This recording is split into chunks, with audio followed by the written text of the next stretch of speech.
Hey, this is Melissa Muir. Today I'm going to talk a little bit about the bolt together press that is a new offering from Kevin Potter at Potter USA. I want to show you just really quickly the size difference between the two current presses that are available.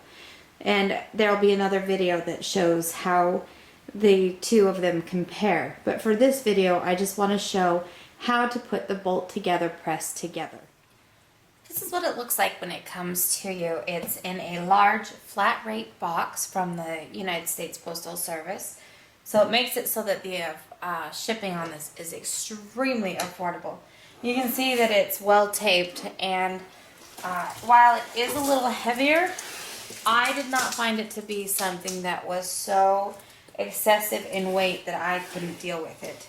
So the next task then is to actually get into the box. So what I like to do is just kind of get an area of the box that I can get into.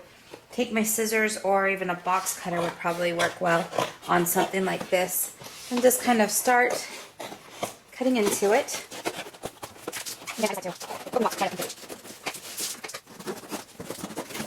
Okay, so inside then we have various pieces and parts. So here are the springs and our guides to kind of help move that platen up and down. I believe this is the base of our press.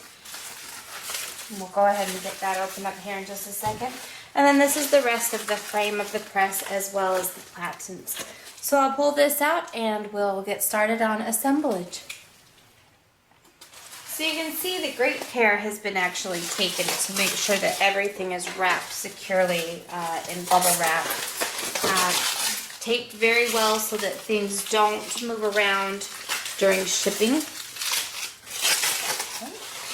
So it'll take you a little while. So here we've got our top platen, and you'll notice that it is magnetic. So here it's sticking to our piece. Great big huge magnets that are very strong. Okay, so again, what I'm going to do is just take the time here to unpack everything. This is our bottom platen. I can tell that by the hole that is meant here at the back for placing our jack ram.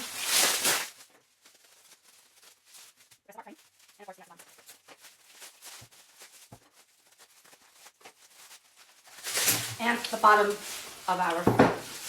You can see that everything has already been put together so that you will easily be able to figure out what pieces go where and how to put this together. I'm just going to go grab a couple little things like a wrench that will help us to put this together, and we'll get started. Here are the pieces that we have that come with the press. We have the base, and there are two bolts in here that I'm going to remove because that is what I need to have to attach the frame to the base. So we have the frame, we have the base, we've got the bottom platen, and then we also have the upper platen. And again, this is removable so that it can use other tooling such as bracelet formers, different dies, whatever the case might be.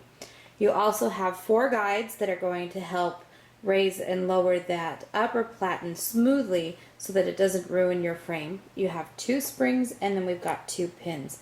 In addition to that, we are also going to need some kind of either an adjustable wrench or something that's going to fit the bolts, and your hydraulic jack. I have everything ready to go, and now what I need to do is attach my frame to the base of the press. So I'm going to bring this in. The easiest way to do this is to hold your frame up a little bit. Take the bottom platen, insert it so that it kind of goes in sideways. And you want to just drop that down so that the grooves fit. And then I'm going to tilt it back onto its side. Line up the holes for the base and the frame. I'm going to insert my bolt. I'm going to do this from the underside just so that it'll be a little easier for me to screw the nut into place. Might take a little bit of fidgeting with, but very simple.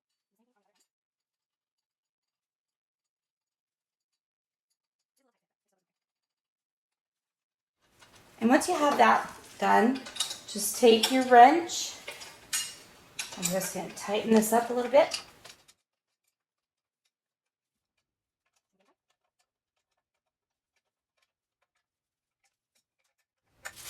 All right. Tilt your frame back up, and we're ready to begin the rest of this. Now, I suggest that you have something underneath your press to kind of support it. You may also want to have a paper towel handy just to kind of clean things up as you're going along. So the next thing we're going to do is bring in our upper platen and attach the springs. I have purchased a low profile 20-ton hydraulic jack from just Harbor Freight. It was $40, and I spent, I think, like an extra $5 getting a 1-year warranty on it, so that if anything were to happen, then they will just replace it with a brand new one. For me, I have found it helpful to take the bottle jack, place it onto the bottom of the press, then place the top platen onto the jack, and assemble the rest of the press together at that point. Got this part in here. What I'm going to do is take my upper platen, place this into the press, let it rest on top of the jack, and that will make it so that things are a little bit more stable for me as well. I have my 2 pins. There's holes on the upper platen. They're on opposite sides, so I have one here in the front corner and one here in the back corner that obviously you cannot see. I also find, and actually before I place my pins, I'll take my little guides and place them and then place my pins. Otherwise, these are a little bit too wide for that pin, and they get held up into, so that you can't get them inserted. So I'll go ahead and insert that. I'll insert the front ones, or the opposite sides, I guess.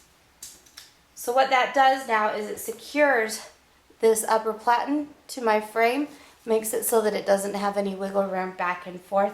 And now what's left is the fun part, where you start to attach the springs. It is a little bit tricky and somewhat cumbersome, but still not too bad. So what I like to do is I'll put the bottom spring in, and then I'll just kind of bend this. I don't know if you guys can see that very well, but I'll bend this just like so, and that allows me to get the upper spring in the way I need to. Easier said than done. There we go.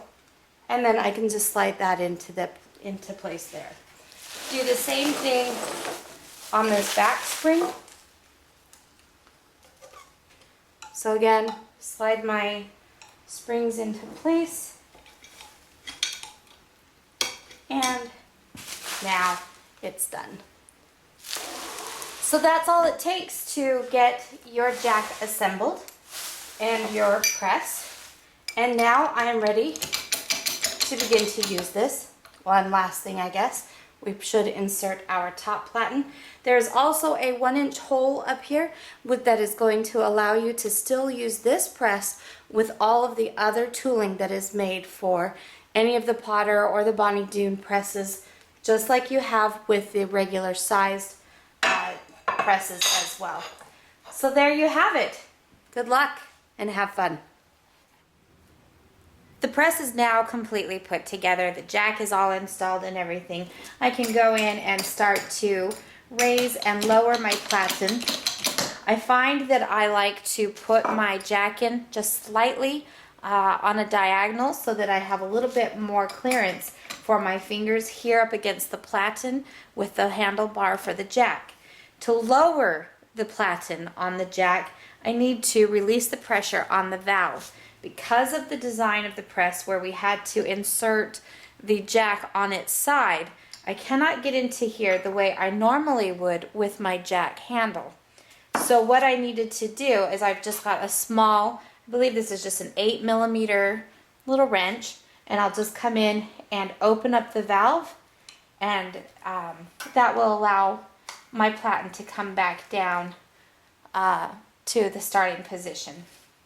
And then I can tighten that back up and begin to press again. One little trick that I came up with so that I don't lose this little wrench is I just put 2 magnets here onto the side of the press, and I can now keep my wrench handy at all times and don't have to look all over my messy studio for it.